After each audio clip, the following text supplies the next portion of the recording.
When your favorite Rainier Avenue Radio show comes on, check out our show schedule, updated weekly at rainieravenue.world. Rainier Avenue Radio. Here at Rainier Avenue Radio, we're all about people and community. If you listen to the wide variety of shows we have, you'll hear we try to have a little something for everyone. Much like PBS, we need the help of our people and our community to keep this pirate ship afloat. We've begun our summer campaign. From now to August 1st, we are asking for your support.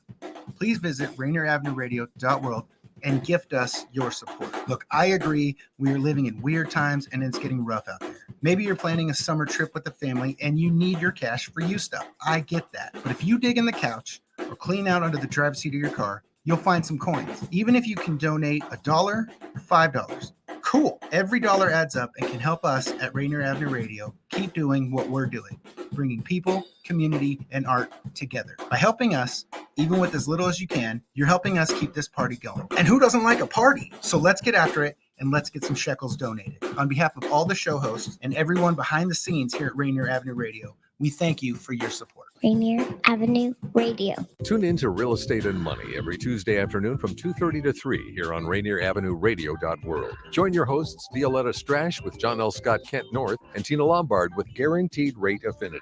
They'll help you navigate the waters of our volatile real estate market and offer you some guidance on how to make your hard-earned money work to make your dreams come true. Learn about current trends, get tips on financial matters, and have fun, interactive discussions about your home inside and out and money.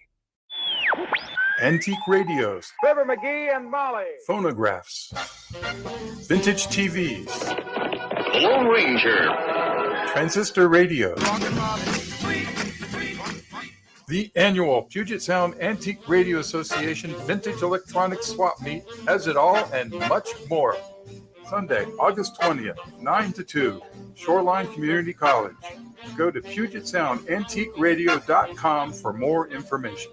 You are listening to Rainier Avenue Radio, your community radio station. Every time you play so smooth, makes me wanna groove, the trees let's groove.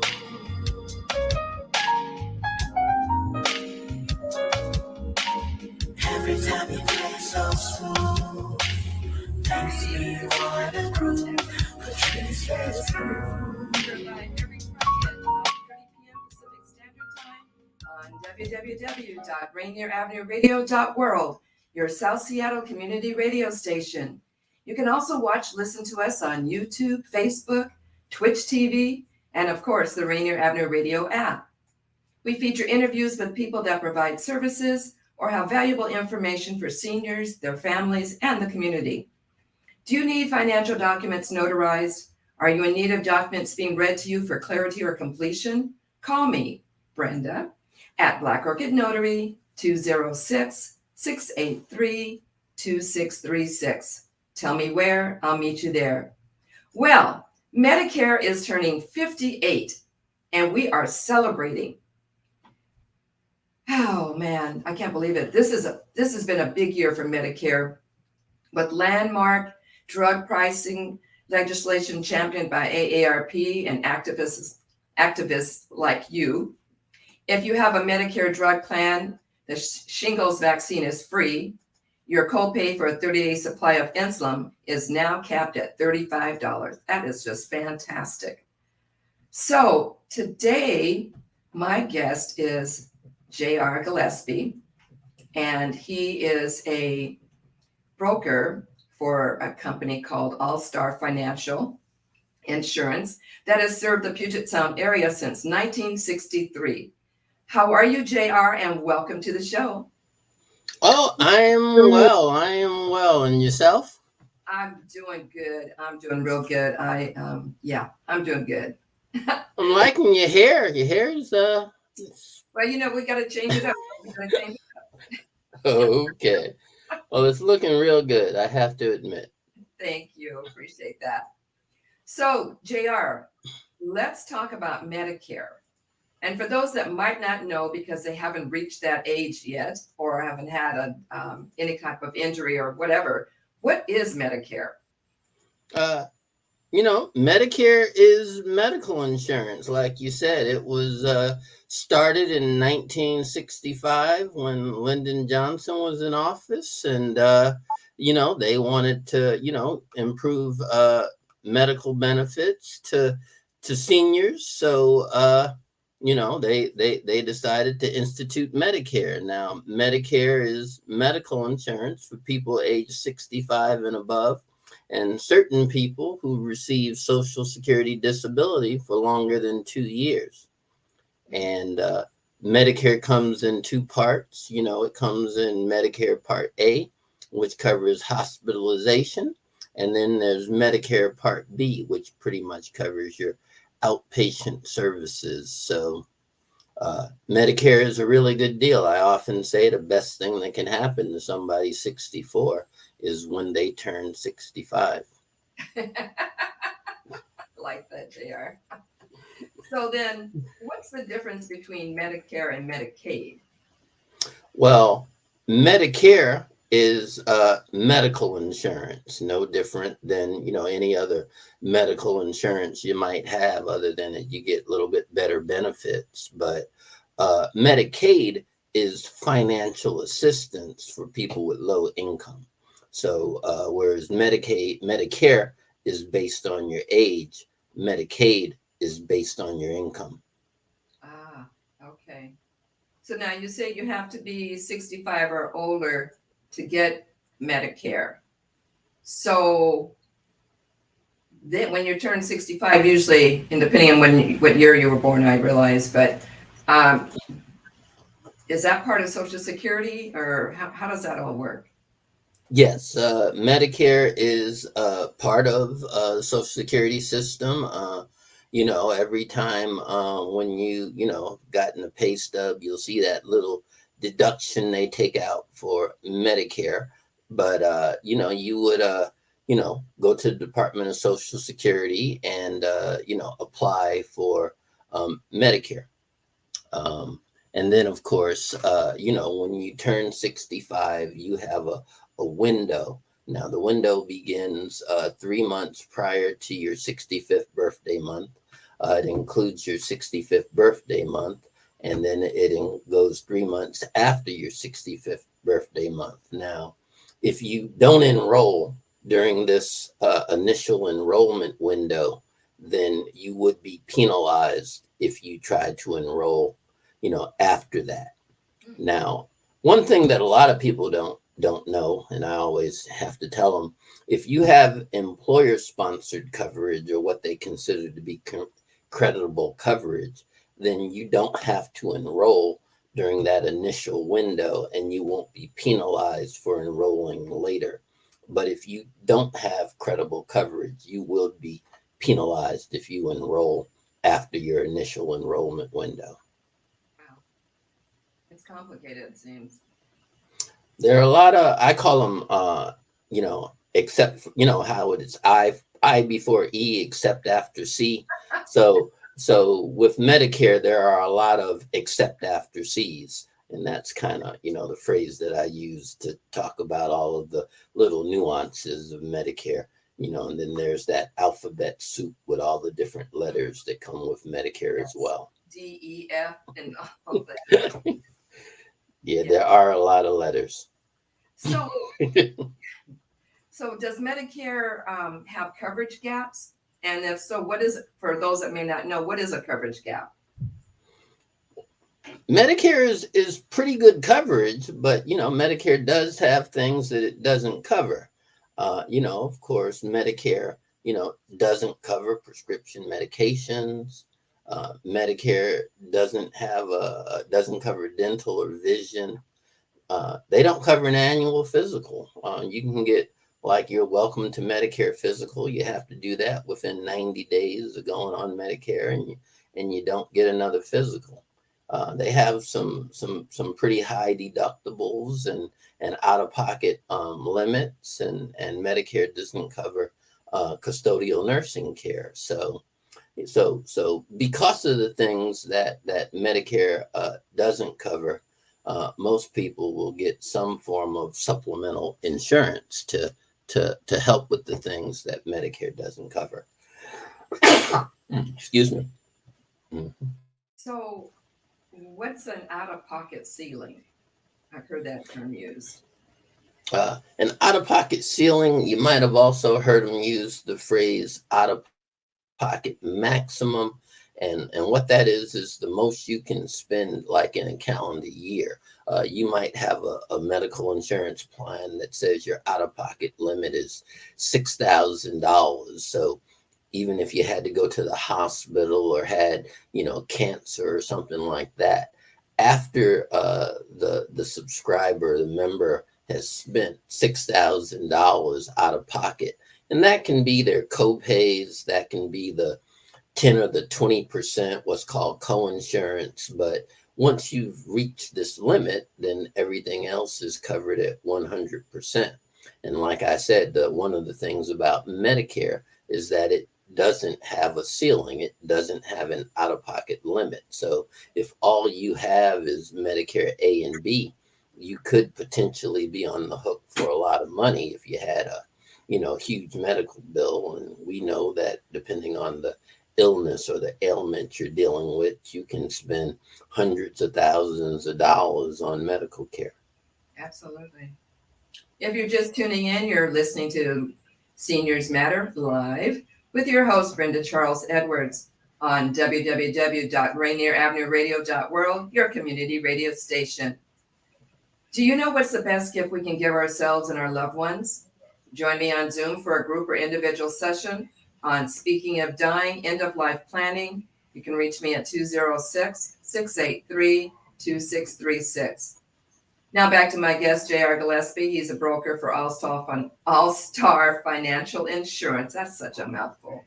Who is talking about Medicare, because we're celebrating Medicare's birthday. So JR, yes.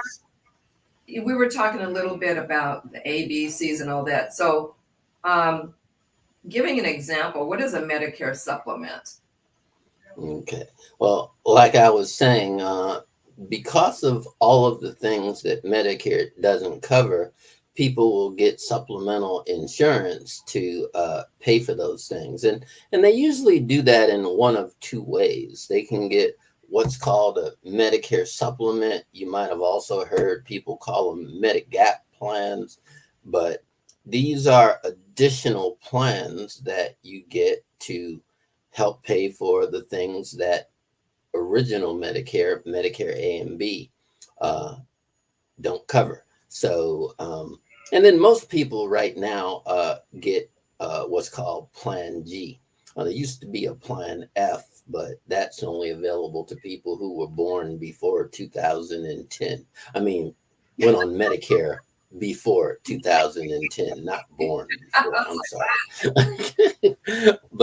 But nonetheless, if you have Plan G, you have very little out-of-pocket costs if you had to go see the doctor. So if you ever heard people go, I have my supplement and I went and had, triple bypass surgery and I didn't have to pay anything, then they had a Medicare supplement. And now, one of the things with Medicare supplements is that you'll also have to get a Medicare prescription drug plan, also referred to as Medicare Part D. And it's a mandatory thing. You don't have the ability to not do it. If you don't enroll on time, once again, there are penalties for enrolling late. But, it's great coverage and you can get plans for, not very much money. I believe there are individual plans available at like $7 a month that satisfy the requirement for having a prescription drug plan. But Medicare Part D and a supplement is one way you can fill some of the gaps that Medicare leaves open. So do you have to register every year for Medicare? You don't have to register every year, but every year, of course, they have the annual election period. Some people call it the open enrollment period, but it's the time of year when you are able to, make changes to your plan if you wanted to. But your Medicare, once you're enrolled into it, as long as you're paying, your premiums. I think I neglected to say, most people don't pay at all for Medicare Part A. If you've worked all of your life for 40 calendar quarters or 10 years, then you don't have to pay for Medicare Part A. Now, Medicare Part B, you'll pay $165 monthly if your income is less than $97,000 for an individual, or $194,000 for a couple. Now, if your income is more than that, then you will pay a little bit more for your Medicare Part B. So, but once you're enrolled, as long as you pay the premiums, then you're never unenrolled. Okay. So then, on the Medicare Advantage, can you explain that one? Okay. Now, Medicare Advantage plans, sometimes they're referred to as Medicare Part C. So, you're once again in that, alphabet soup, we like to call it. But what Medicare Part C or Medicare Advantage plans are is that you are assigning your Medicare benefits to a private insurance company. A lot of these Medicare Advantage plans are available at zero premium, so there's no additional out-of-pocket costs. You're still required to pay your Medicare Part B premium. That never goes away, but you don't have any additional out-of-pocket costs. Now, what a lot of people like about Medicare Advantage plans is that they get a lot of the additional benefits that Medicare doesn't cover. So they'll get, you might get some dental, you get some vision. Medicare doesn't cover alternative medicine, things like naturopaths and chiropractic and acupuncture. However, Medicare Advantage plans do cover those things. You'll get a health club membership, Silver Sneakers or Silver and Fit, but allows you to go to LA Fitness or 24-hour fitness so that you can stay healthy. And you get over-the-counter benefits. So you just get a lot of additional benefits, things that you want to have. And of course, if you only have original Medicare, or if you have Medicare and the supplement, you would have to purchase those things if you wanted those type of coverage. However, they're included in most Medicare Advantage plans. Okay, hold up, JR. So you named a couple of health clubs. Does that include places like the YMCA, YWCA? Some plans, some Silver Sneakers, Silver Fit, Silver and Fit. It depends on the club, but you can certainly go to either the Silver Sneakers or the Silver and Fit website and put in your area, or if you have the name of a specific, club that you want to go to, you can do a search and see if it's one of the clubs that you can go into. But it's available at zero premiums or zero cost, so your health club membership is fully paid for, and you can go and walk on the treadmill and do the elliptical and sit in the sauna and jacuzzi. That's kind of my favorite, is sitting in the sauna and jacuzzi. I agree with you on that. Interesting. I'm gonna have to check that out. Yes. Just to update you, you're listening live to Seniors Matter with your host, Brenda Charles-Edwards, on www.rainieravenueradio.world, your South Seattle community radio station. Once again, you can also listen to us on YouTube, Facebook, Twitch TV, and of course, our Rainier Avenue Radio app. Seniors Matter invites a variety of guests to discuss issues and activities that may impact the lives of older adults, their families, and of course, the community. Now let's get back to JR, as he has a whole lot to tell us as we celebrate Medicare's birthday. So what's the difference between an HMO and a PPO? Well, an HMO, of course, stands for Health Maintenance Organizations. PPOs stand for Preferred Provider Options. And the difference is access to doctors. Your HMOs are what we call closed network. So you have to see doctors that are in the network that they have. And PPOs are more open networks. So you have the freedom to see an out-of-network doctor. Now, I always tell people that in-network basically means that your doctor has a contractual agreement with the insurance company to accept what the insurance company pays. And, you know, most of the time your doctors are in network, but every now and then you might want to see a doctor that's not in your network. Now, if you see an out-of-network doctor, you will pay a little bit more than if you see an in-network doctor. But with an HMO, you don't even have the option of seeing an out-of-network doctor, whereas with a PPO, you can see an out-of-network doctor. Another thing about PPOs versus HMOs is HMOs usually mean you have to get a referral, which means, let's say you wanted to go see a dermatologist. Well, you can't go directly to a dermatologist. You have to first talk to your primary care physician. He'll look at the rash and go, yeah, that's a rash. And then he'll write you a referral so that you can go to your dermatologist. Whereas with a PPO, you could go, oh, I want to go see a dermatologist, and you can just go directly to your dermatologist. You don't have to pass go. You don't have to pay $200, whatever. Never mind. I'm using Monopoly.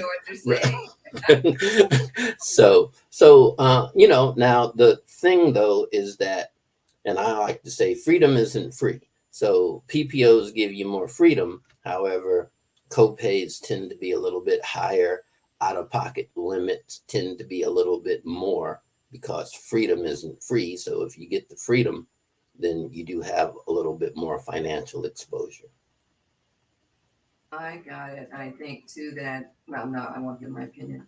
Okay, so what is it? An SEP or a AEP or an OEP? My goodness. Where do they get all this? Yeah. Well, like I said, they like letters, you know, like acronyms. You know, SEP stands for Special Election Enrollment Period. AEP is the Annual Enrollment Period. OEP is the Open Enrollment Period. So they're just acronyms, but Medicare has specific windows of when you can enroll. You can't just wake up and say, I want to enroll today. So, so yes. So you have to look at the windows that you're eligible for. You know, annual election period goes from October 15th until December 7th. That happens every year. The open enrollment period, or also sometimes we refer to it as a switching period, and that goes from January 1st until March the 31st. And then, of course, special election periods are like you move to a different area, you change locations, and your plan that you had in California is not available in Washington, or, you know, other reasons. You were eligible for Medicaid, but now your income is different, so you're no longer eligible. So there's a series of reasons why when you can enroll, and it's not the annual election period, but you know, they just give you these windows, and that's when you can enroll into a plan. Okay. So now I've heard, and I'm not sure if this is true, but I've heard that there's plans that pay utility bills and healthy foods. And is that true? Yes, it is. And no, it's not. I guess it's one and the same. No, they have these special needs plans, and they're usually available to people who qualify for Medicaid benefits. Like I was telling you before, Medicare is medical insurance and Medicaid is financial assistance. So they have Medicare Advantage plans that are specifically designed for people who receive Medicaid benefits. And they give you a lot of additional benefits. They might give you, you know, an additional $100 a month that you can spend on over-the-counter items. They'll give you $60 a month that can be used to pay utility bills. They'll give you additional money so you can go to PCC and get healthy food. So they're certainly worth looking at. And if you are a person who receives both Medicare and Medicaid, so if you have one of those service provider one, blue provider one cards, then you probably are receiving Medicaid. And then, of course, if you also receive Medicare benefits, we should talk about those things. As far as windows as to when you can enroll, once again, if you have both Medicare and Medicaid, then you don't really have windows. You can enroll at any time throughout the year, or you can switch plans at any time throughout the year. Now, I am a broker and I represent most all of the plans that are available. And what I try to do is, sit down, talk to you, go over your doctors, go over your drugs, because drug prices can vary quite a bit from one plan to another. They all have these formularies, which is their list of drugs, and a drug might be a tier 1 with one company and a tier 3 with a different company, and that dramatically changes your copays. So I usually sit down, get a list of your information, and then put you with the plan that was going to cover your needs at the same time at the lowest cost that's available to you. I just had a question come in. What is term life insurance? Term life insurance, life insurance, of course, is an agreement you make with an insurance company that in exchange for a premium, they're going to pay money to your beneficiary. Now, the factors that determine how much the premium is are, how long you guarantee the policies. So they have two types of insurance. They have term insurance, which covers you for a specific term. It can be 10 years, it can be 20 years, it can be, as much as maybe 30 years. Nobody really goes past 30 years. And it tends to be a little bit less expensive. However, the biggest problem with term insurance is that you can outlive it. So most of the time people get term insurance is because they have maybe a young child and they know they need additional coverage until they're out of school, or maybe they have a mortgage and they know they need this additional coverage because, they know they need this additional coverage until the mortgage is paid off. And then they have permanent policies. Now, the permanent policies tend to be a little bit more expensive, but you can't outlive them. And, and usually you have those when you have, expenses, you have a spouse, you'll have things that that you'll always have a need to have some coverage. But term insurance is just life insurance, but it does have an end date. And like I said, the biggest risk is that you can outlive it. And then if you outlive it, do you get is there any value to you? Do you get any money back or can you? No. No, there's no savings, no cash value. It's kind of like your auto insurance. If you pay the premiums, you're covered. When you don't pay the premiums, you're not covered at the end of the term. Now, the nice thing is that at the end of the term, if you're healthy, you could get another term policy. It's going to be based on your new age and your new health. But typically, I tell people, especially like if they're above 45, 50 years old, I don't know if you really want to get a term policy, because when the term expires, you're going to be in your, 70s, and you might not be able to qualify physically for another policy. So usually when you're getting insurance, not only do you want the death benefit, but I tell people you want to guarantee your health, or you want to lock in your good health, because unfortunately your health can change, and then nobody will want to insure you. Right. Well, JR, this has been really informational and helpful. I'm running out of time, but I want to remind everyone to donate to Rainier Avenue Radio. There's 3 ways to donate: online at rainieravenueradio.world, at our donation page. You can mail it in. All that's there to tell you, because I'm running out of time. But I just wanted to say thank you for your support over these years. This is my 229th episode, and I'm just really grateful for your support. Thank you for listening. JR, thank you for being here. And thank you, Patrice, for letting me use your music. Have a great weekend. Be safe. and live your life like it's golden. Bye.